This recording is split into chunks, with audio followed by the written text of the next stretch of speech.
Šel lesem muž, celý zesláblý byl, kudy a kam jde, už netušil. Vysílen padl na tvrdou zem a že se zázrak stane, doufal jen. Z křovin se vynořil šum a zpěv, jak by sám les mu šeptal krev. Vánkem se nesl ten hlas tak jemný, že i sám měsíc se sklonil k zemi.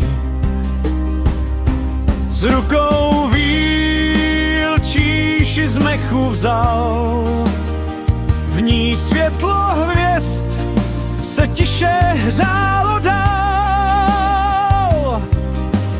Pí poutníče, řekli s klidem v tváři, ať síla lesa tvé rány zmaří.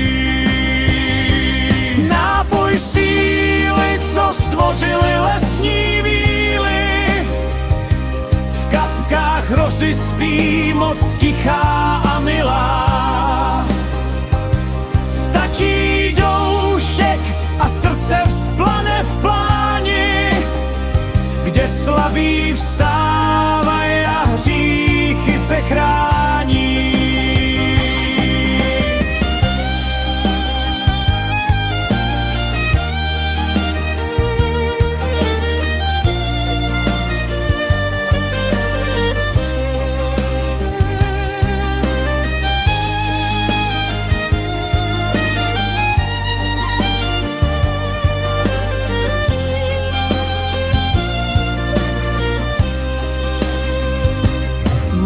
zvedl v očích nový svit.